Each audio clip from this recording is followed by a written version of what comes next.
Hello everyone, Miles Kessler here again, and I want to welcome you to the second in this three-part video series on the evolution of response.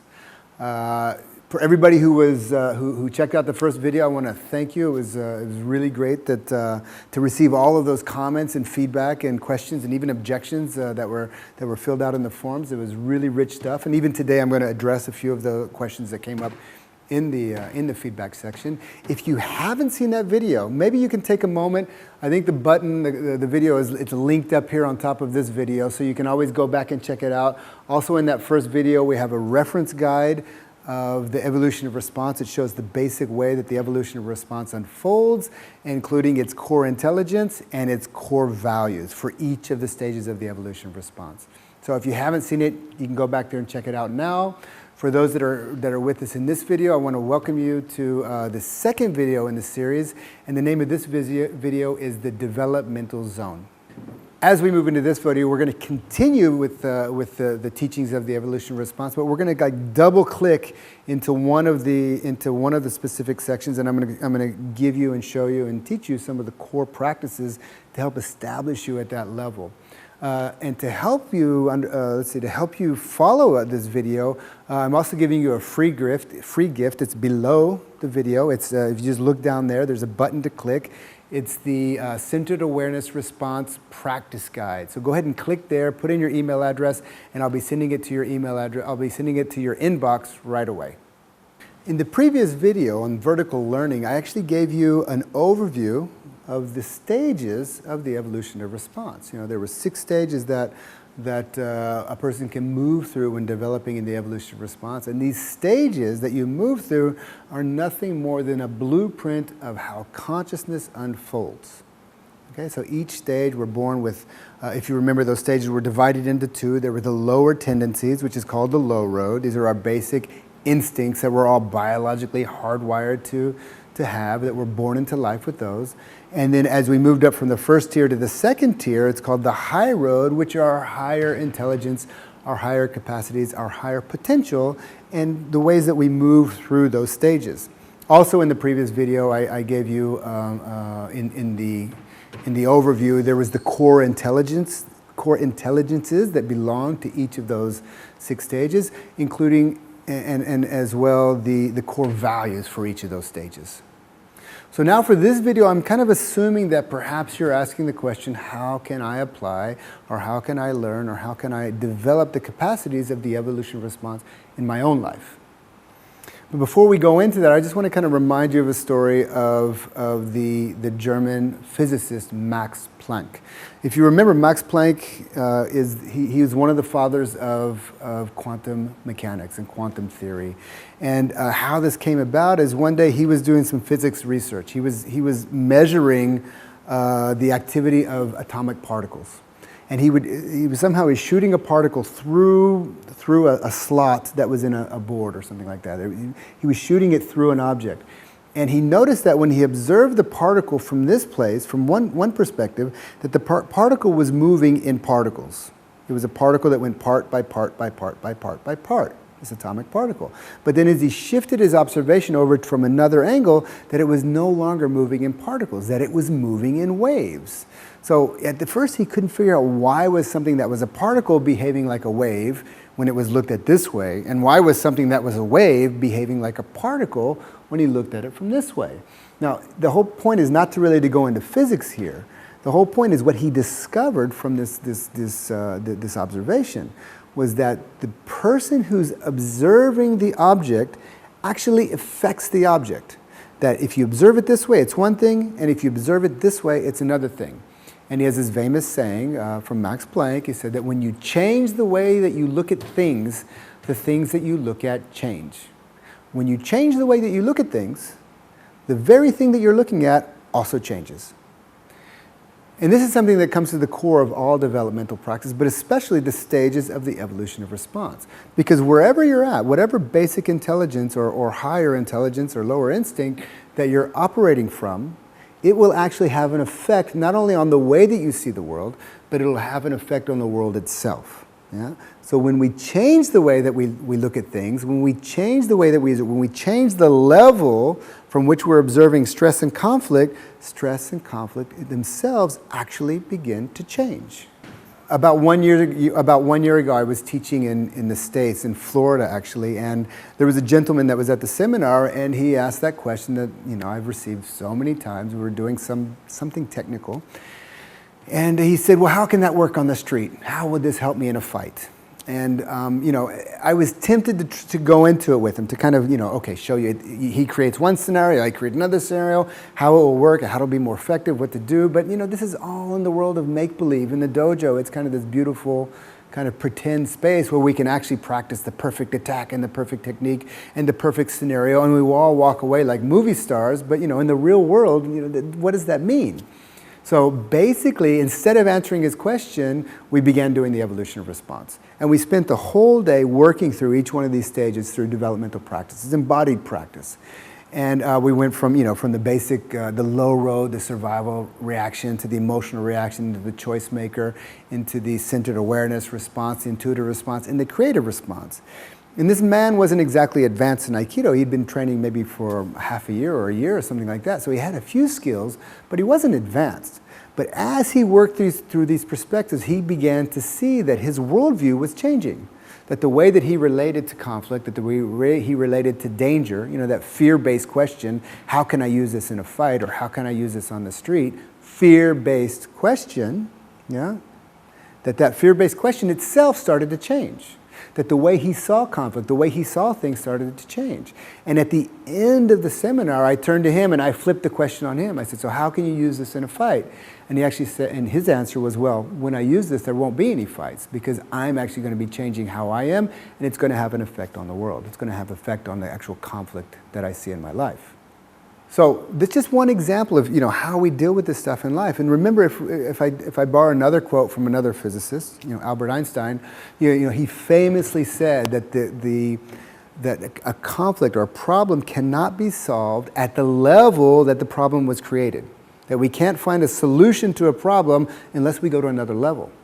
So in a way, moving through the evolution response as one practice of many types of practices, moving through that, the very nature of conflict will begin to change. The very nature of what we see and how we relate to it, how we hold it, will begin to change.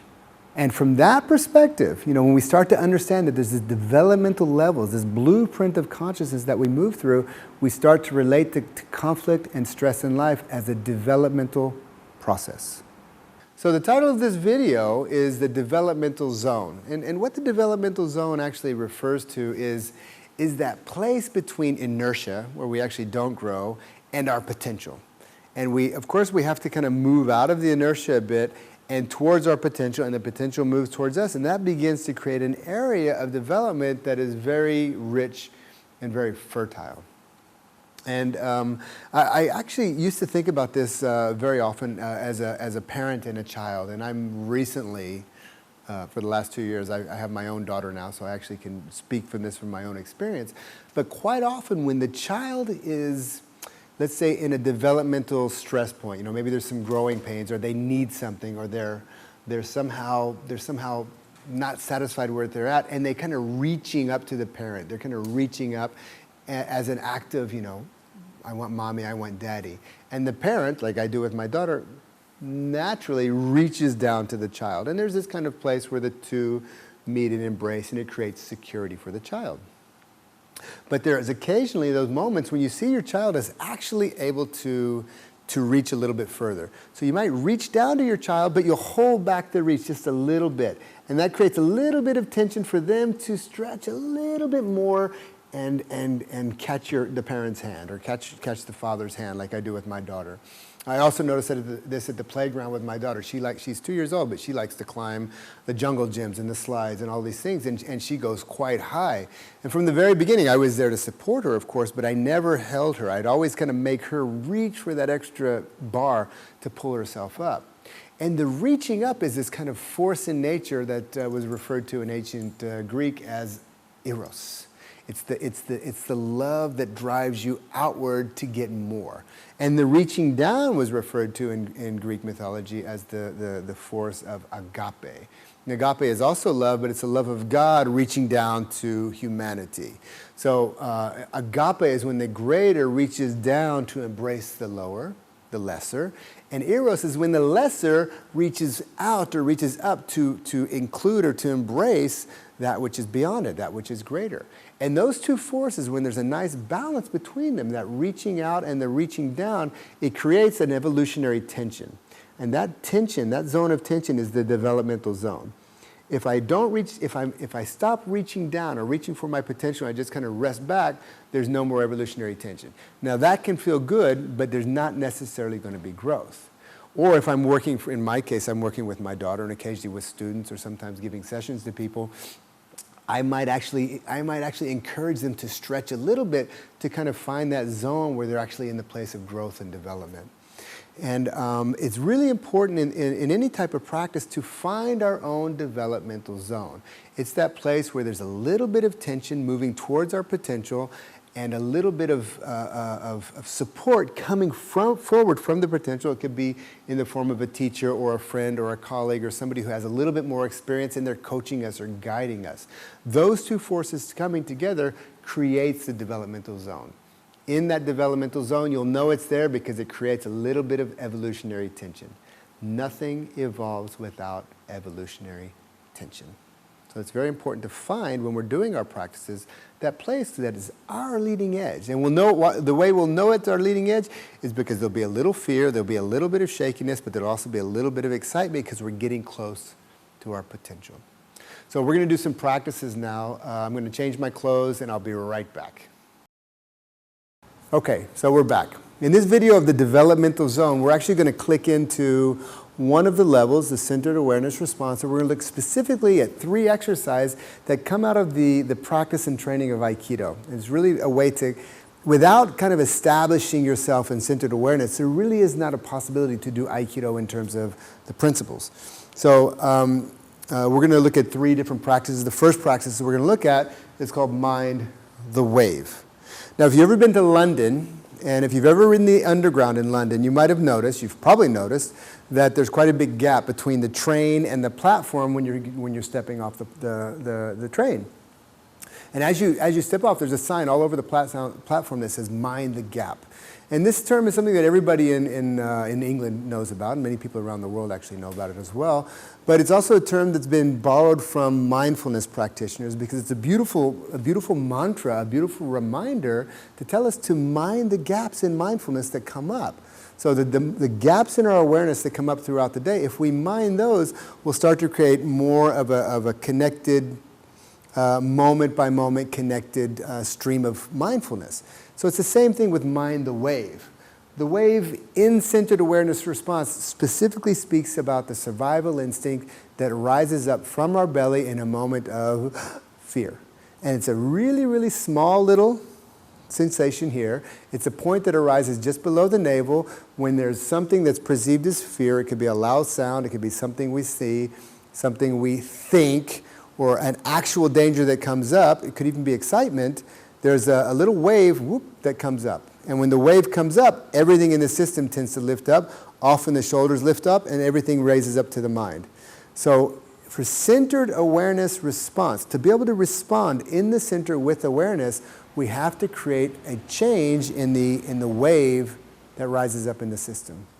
Minding the wave is a practice that helps us create a container of the wave as it arises. So let's look at 4 points here in minding the wave. The first point is it helps us to know your reactions.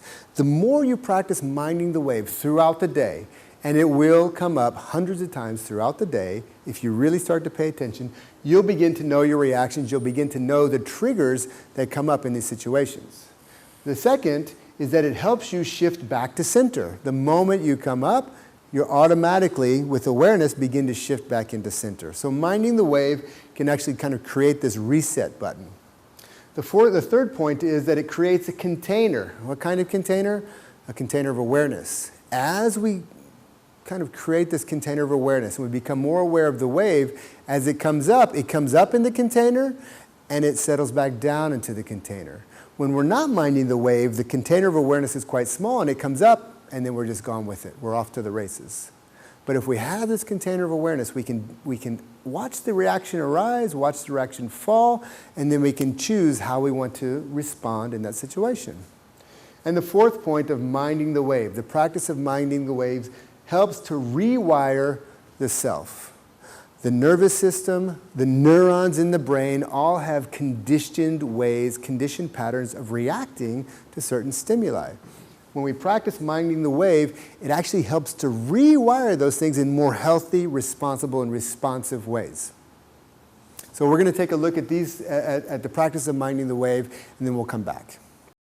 Great, so now we're going to do a little bit of a practice, one simple practice for minding the wave. There are many types of practices you can do, and that's because basically the wave that comes up is a wave, an instinctual fear that rises up in the system. And of course there's many types of fear in the body, many types of fear in the mind, but if you think of biologically, if you take a baby, kind of an early born, not an infant, but just a real baby, they don't have too many fears about dangerous things because they don't have the idea, the concepts that things can be dangerous. But there are two basic things that are hardwired in the system that actually create fear in a baby. One would be a loud noise. They actually get scared from that. And the second is the fear of falling. If they fall down, they actually begin to fear that moment.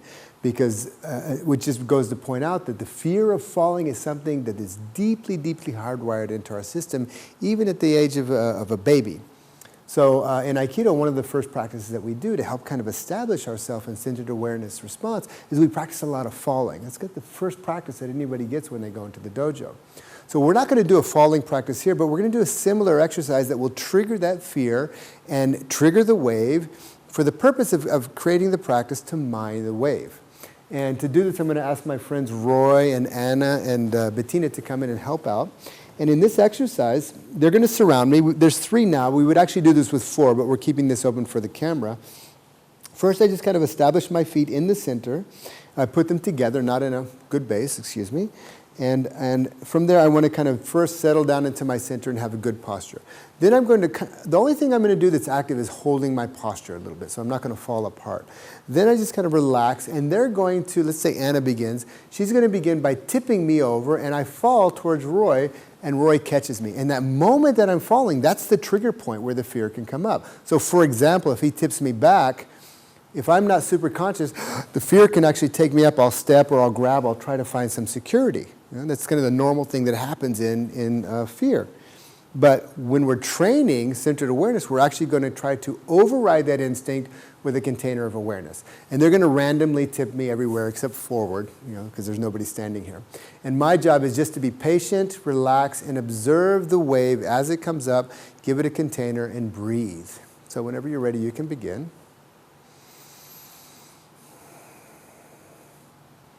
And my job is simply to stay in the center and observe what's arising in this area. Keep my breathing down.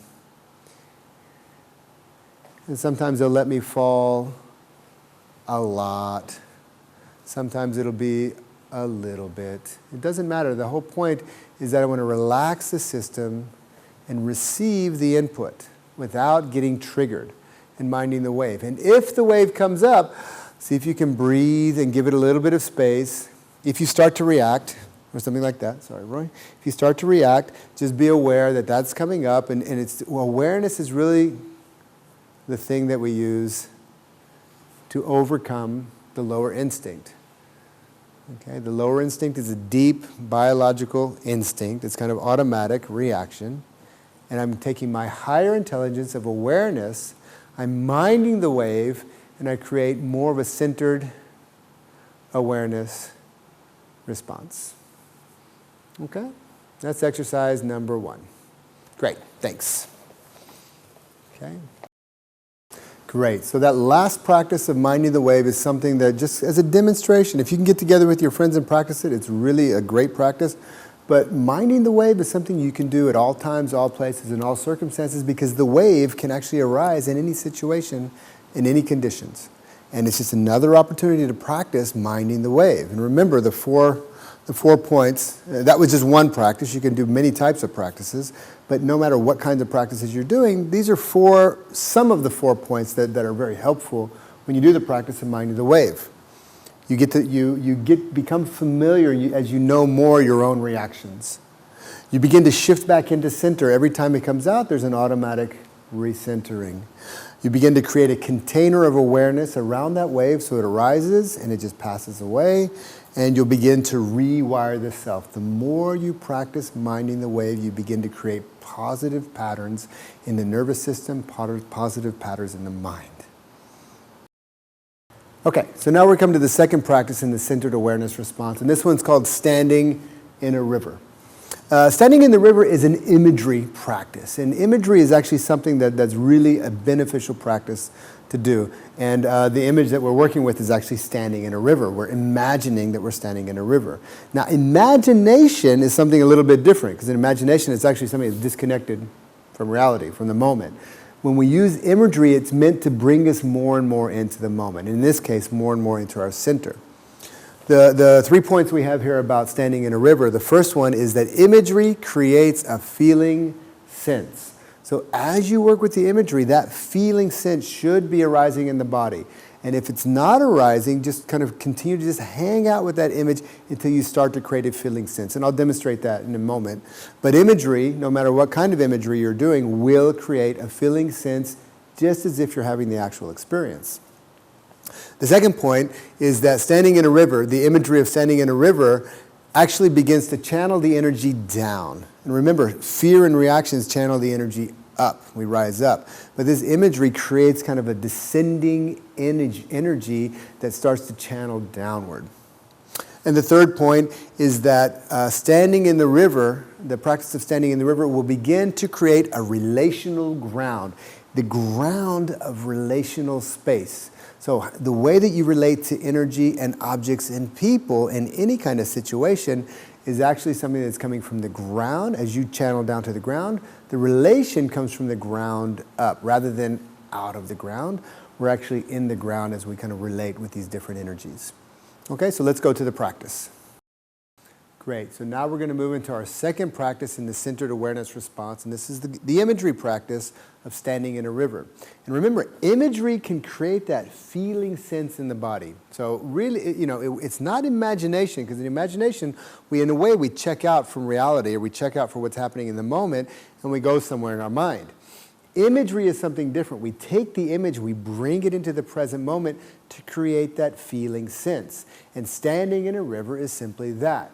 We take the image, we use our imagination that we're standing in the river and the current of the river is flowing towards us. As the current flows towards us, of course, it's going to push the center back. And since we're standing in water, it's going to make the center a little bit more buoyant as well. So naturally, the tendency is to come up and float away or go off with the current. But our job is to kind of stay in place and stand in the center with centered awareness response. So as the current comes up, I imagine the current is coming, I can feel it, and then I just step back into the current and creating a stable center. And I step forward, I feel. As it comes up, I step back, create descending energy, excuse me. And I stand as if I'm a large stone in the river where the water just hits me and moves around me. I move towards the river current, standing feet together, and then I go back. I move forward, I go back. I stand towards the river, the current's coming this way, I stand back. I bring my feet up, I stand back. And every movement, I imagine that I'm moving against the river, against the current's pushing me, and I move with it to go back. Forward and back. Forward and back. I can even imagine that the current is coming from behind and it moves me forward, and then I move back into the current. It pushes me forward, I hold center, and I move back into the current. It pushes me from behind, I step forward, turn, and I move back in this direction. I can even move forward and then forward into the current. I can even practice the currents coming this way, and I turn, and I'm standing in the river. There's many different ways that you can practice standing in the river as if the current is either coming from the front or coming from behind. And my job is simply to hold center and to create this kind of feeling of descending energy and centered awareness response. And remember, in our body, the center, awareness is obviously the center of our mind, the center of awareness, but in the body, the center is here. And this creates the foundation of all types of physical interaction, relational space. Creating that center awareness response in this exercise of standing in the river can help create a descending energy moment by moment by moment. Great, so welcome back, and I just want to kind of remind you, the standing in the river, we had these 3 points. Remember, imagery creates a feeling sense, number 1. Number 2, energy channels the energy down. Standing in a river helps to create this descending energy. And the third point that comes from the practice of standing in the river is that it creates a relational ground. Let's move on to the next practice. Great. Now for our third practice in the stage of centered awareness response, we're going to look at something a little bit different. Now, you probably know what the word mantra means. Mantra is a phrase that people repeat, usually when they're doing some type of spiritual practice, and it could be a holy phrase, some spiritual phrase, or it could be a prayer, or something from a sacred text that you take, and you just repeat it again and again in the mind. And mantra training is meant to kind of develop a state of concentration into deeper meditation. In Aikido, we don't use mantras typically. I mean, there may be some in the past, but these days you don't find many teachers advocating mantras. And certainly what I'm advocating here is not a mantra in the traditional sense. This mantra is meant to actually remind us to stay in the center, remind us to return to the center, remind us to return home to where we already are in the center. This mantra is very simple. It's 3 lines. The first line is from the center. The second line is to the center. And the third line is with the center. That the place that you come from is the center. That the place that you're going into is the center. And what you take with you is the center when you're making that movement. From the center, with the center, to the center. We repeat it in our mind. From the center, with the center, to the center. You don't have to do this kind of obsessively, but just reminding yourself, picking up a cup of coffee, from the center, with the center, to the center. Writing something down, answering emails, from the center, with the center, to the center. And remember, centering is not something that you have to do. It's something that you naturally return to as your body's natural state. There's 3 points here in this practice that are very helpful to remember when you work with from the center, to the center, with the center. The first point is it helps you to maintain your center when the boundaries are pushed. Now that could be the boundaries are pushed, or the boundaries are gone beyond, or the boundaries bump into somebody else's boundaries. It could be physical, it could be emotional, relational, just energy, just space. Whenever your boundaries are somehow disturbed by the environment around you, we practicing from the center, with the center, and to the center, from the center, to the center, and with the center, will help you maintain your center. You might be thrown out of balance, but you can still maintain the center as you come back to balance. So the first is that it helps you to maintain your center when boundaries are disturbed. The second point is that it helps you to stay in the center in the midst of action. So when you're taking action, we don't take action out of the center, but we take action with the center. So I'm in a state of inaction. From the center, I move into action with the center, and I move with my center as I go into action. So it helps you to stay in the center in the midst of action. And the third point is when you work with from the center, to the center, with the center, it helps create moment-to-moment choice. Because whenever we're in our center, we're in a place of choice. So let's take a look at the practice. Okay, so now we're going to put this mantra into practice. And you remember, a mantra is something if you're a monk or if you're practicing meditation with the mantra, it's something you repeat in your mind over and over again all day long. Now, I'm not suggesting that we work with this mantra in that form. This is just simply to be a reminder that, in the 3 times, the past, the present, and the future, we also can bring our center as a continuum. So we bring our center from the past into the present. We take our center from the present and we move into the future with our center. Not just our center, but the center of awareness as well. And to do this exercise, we're going to put it into a movement relational exercise. And I'm going to repeat the mantra from the center, with the center, to the center continuously. But I'm not suggesting that you do it that way. It can be just something you remind yourself in your mind. Okay, so let's look at the practice. Now to do this exercise, I'm going to bring in my friend Roy to help me out. And this is a practice, it's a practice of striking and blending. Roy's going to be doing the striking, I'm going to be doing the blending. And this is a practice I learned from a teacher named Peter Ralston, who I worked with several years ago, and he is a master of the center. And it's something I took from that practice. It actually transformed my Aikido practice. It's something I've been developing ever since. So in this exercise, I'm going to stand with my feet a little bit wider than the shoulders, and they're going to be stationary. I'm not going to move my feet. The rest of my body is free. Roy's going to start out slowly with basic Aikido strikes, and he's going to do it from all around the body, moving the front, moving the side, moving behind. And my job is to actually stay in the center and respond to those strikes by blending without getting hit and working at a slow speed.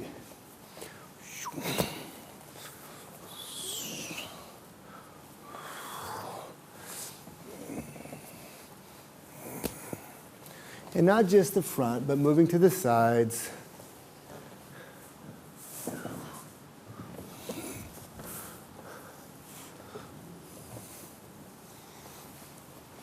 And my job is simply, as I move, to pay attention to any wave that may be coming up and to center. Notice if I'm tight and high in my body, it's very difficult to respond to these things. But if I keep my energy down and in my center, then I can actually be in a place of choice, in a place of responding to each strike as it comes up. Great. Okay. Practice number 2. Same exercise, but now I'm going to actually move my feet. So I don't limit my position. As Roy comes in to strike, I still keep the same flexibility, but now I can begin to move around. But I want to economize my movement. When you're in your center, the movements will be economical.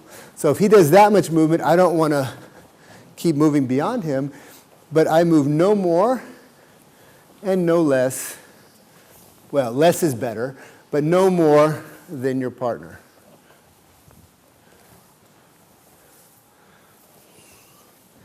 And the foundation of all my movement, remember, centered awareness response is creating a relational foundation. The foundation of all my movements are from the center. The point of choice in all my movements are coming out of the center. Okay? And that was one strike after another strike after another strike. Now we're going to do the same exercise. So first was stationary, one strike after another strike. Then was in movement, one strike after another strike. Now we're going to work in flow. So in flow, we begin to walk around freely in the center, keeping that descending energy. As the attack comes in, we pay attention to the wave that can come up of fear. And from my center, I'm going to be moving. And I just remind myself that it's from the center to the center, with the center. From the center, with the center, to the center. From the center, with the center, to the center. I move from my center, I move with my center, I move into my center. So there's a constant flow of being in the center. And then the fourth way, you can keep attacking. If we take this exercise one step further, I begin to use certain ways of responding to attacks in Aikido, or going into certain techniques, but without breaking the flow and without breaking that sense of being constantly in the center. Okay? From the center, with the center, to the center. Exercise 1, feet are stationary, moving the body. Exercise 2, moving the body from the center, with the center, to the center with each moment in each strike. Practice number 3, in flow. And as the strikes come in, I stay in flow, moving from the center, with the center, and to the center. And if you were to apply it to number 4, you can bring in the hands and begin to practice techniques. Okay. From the center, with the center, to the center. Great. So from the center, with the center, to the center. Remember the 3 points. Practicing from the center, with the center, to the center helps to maintain a center when your boundaries are pushed or when they're disturbed. It helps you maintain your center. From the center, to the center, with the center helps you to stay in your center in the midst of action. And from the center, to the center, and with the center helps to create a moment-to-moment space of choice. Great. So those are just 3 types of practices for centered awareness response. And centered awareness response is so universal that you can find and create, you can even take from history, hundreds of types of centered awareness response practices. Those 3 are 3 types of practices that I work with my students in my dojo, and I find it really helps ground them in that stage of development and prepare the ground for further development. Centered awareness response, 5 points to remember. 1 is that it helps us to tune in. Excuse me, not tune in. Of course it does help us to tune in, but it helps us to turn in. Because centered awareness response is primarily being aware of the self, what's arising in the mind and what's arising in the body. When that wave of fear rises up, or excitement, or any kind of distractions, when we tune in, we actually begin to be aware of what's happening in the body. Once we have awareness, we're in a place of choice.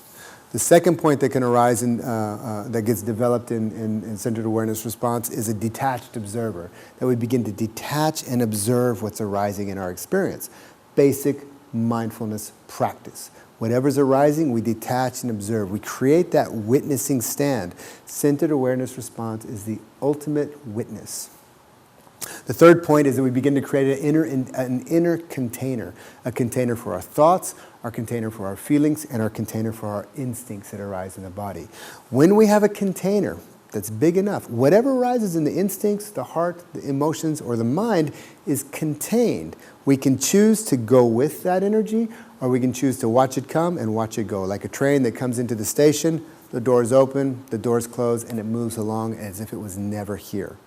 So it creates a beautiful container in our practice. The fourth point is it creates objectivity. You know, we have such a subjective, personal feeling to all of our experience. The more we practice centered awareness response, everything begins to become impersonal because we hold a state of objectivity. And the last point of many, many beneficial points for practicing the centered awareness response is that it is a foundation practice. This creates a foundation for all higher intelligences on the evolution of response, or even generally in life. When we create that place that's impersonal and we have total awareness what's arising in our system, then we begin to extend our energy out for the next level, which is the intuitive response, and start relating with others in the world. So these are the 5 points that can actually be very beneficial in the centered awareness response, and I hope that you enjoyed these practices. Great, so welcome back. I hope those practices were helpful for you, and those are things that you can do at home in your own dojo. If you're a teacher, you can do those with your students. And I'm sure you're probably already practicing one version or another of those practices. But remember, the centering, the centered awareness, whether we're minding the wave or kind of practicing a visualization where we stand in the river, or if we're working with our mantra, from the center, with the center, to the center, you can do that even when you're practicing technical Aikido. When you're going through the theories of techniques, a certain amount of your attention is going to be directed inward towards the center and those capacities. And those are just 3 of many, many, many types of practices you can work on centered awareness response. Now, we're going to go ahead and move on in this video, but before I go forward, I think it's important that I address a few of the questions that have been coming up. And these are actually really valid questions, and I just thought I would touch on them here since they came up more than once. And the first one was was basically, how can I practice Aikido when I'm not in the dojo? You know, most of us, we go to the dojo, we put on our gis, and we practice Aikido, Aikido, Aikido. We do a lot of training. But remember, even if there's somebody in this video that's not practicing Aikido, you might be doing another martial art or another embodied practice, totally fine. Or you might be trying to find a way to evolve just your feeling of embodiment, your own feeling of centered awareness. It's perfectly fine. Remember, the principles of Aikido are universal. So basically, when I teach quite a bit around the world, and when I'm doing seminars, I'll often look at the student, and before we start training, I'll kind of ask, I'll take a survey, and I'll ask from all the people that are in the seminar, how many people have been practicing, let's say, this technique of kotegaeshi? How many people have been practicing kotegaeshi for at least 1 year or more? And pretty much everybody's hand goes up. Then I say, how many people have been practicing kotegaeshi for 5 years? Most hands go up. 10 years, about half the group. 15 years, 20 years, 25 years, fewer and fewer hands come up. 30 years, I myself, this is my 30th year of practicing Aikido. So, I have my hand up, and occasionally there's people that keep their hands up after 30 years. But regardless of how many people have been there, everybody has practiced kotegaeshi and other techniques during that time. Then I asked the second question. I said, in all that time, how many people have had to use Aikido on the street, whether you're practicing 1 year, 5 years, 10 years, 15 years, 20 years, 30 years. First I don't ask how many times. Have you had to use kotegaeshi on the street? Most of the time, no hands come up. Occasionally, one hand will come up. And if it came up, hopefully that the technique of kotegaeshi was helpful for them. But most of them never used kotegaeshi or anything else in Aikido in the real world. So we're practicing for 5 years, 10 years, 15 years, 20, 30 years perhaps, and we never use kotegaeshi. Oh my God, what are we doing? Why are we learning kotegaeshi if we're never using it in our life? There's no way to apply that to our life. Then I asked the second question. I said, now how many people have been, for the last year or more, have been practicing centered awareness? For the last 5 years, all hands go up. For the last 15 years, 10 years, 15 years, 20 years, 25, 30 years, everybody's, again, the hands go up. Then I asked them, and then how many people for the past 5, 10, 15, 20, 30 years have been applying or practicing centered awareness in their life? Everybody's hand goes up. Because centered awareness, or just centering in Aikido, is a universal principle. A universal principle is something you can practice at all times, in all places, and in all circumstances. So the second question that comes up is often that Aikido is meant to be a physical practice. It's a physical practice, not a talking practice. So how, if it's a physical practice, can we practice it unless we're doing physical training? How can we practice Aikido on an online course, for example? It's not possible. Well, actually, that's one way of looking at it, but I would challenge that question by saying Aikido is not only a physical practice, it's also a mental practice. We're training the mind. It's also a heart practice or emotional practice. We're training that relational capacity. And it's also a spiritual practice. Body, mind, heart, and spirit is always involved when you're practicing Aikido. Yes, we do go in the dojo, and yes, most of our training is physical, and it's about embodying the art. But we don't need to be limited to the dojo to practice Aikido. Remember that before all else comes perspective. That the perspective that you're standing on, your point of view is first, and then the way you see the world is second. Just like in those levels of response in the evolution of response, or in the body, mind, heart, and spirit. It is true that Aikido is a physical practice, and to do the technical training, we need to be in the physical training space. But on the level of principles, it's all times, all places, and in all circumstances. We can be anywhere, and that perspective will change accordingly. Remember, development is measured by the capacity to take multiple perspectives. The more perspectives you can take, the more you'll develop. Because as you take this perspective, you begin to learn the skills and the capacities and the competencies of that perspective. So if you just want to do Aikido in the dojo, fantastic. It's a wonderful training space. But if you just step back for a minute and take a breath and you open it up, you'll see that you can actually practice Aikido all the time, all the places, and in all circumstances. And in that way, we don't come to the dojo to do our training, but we take the dojo into the world. We flip it. We take the dojo practice into the world, and we make the world our dojo. And finally, I'd like to invite you to scroll down just below this video. There's some comment section. Please leave comments. What did you feel about the evolution of response? What did you feel about this specific stage of unlocking the centered awareness response? And I'd love to hear your feedback, any comments, questions, even objections. Definitely put them down there. I don't care what it is, as long as you put it down there, I'll be happy. And I will do I'm going to read all of them, but I'll do my best to answer the ones that I can with time permitting. And that would be fantastic. It's a way for us all to kind of come together around the teachings of the evolution of response. And that's it for this video. So I hope to see you soon. May these practices serve you some benefit in your life, and we'll see you in a few days.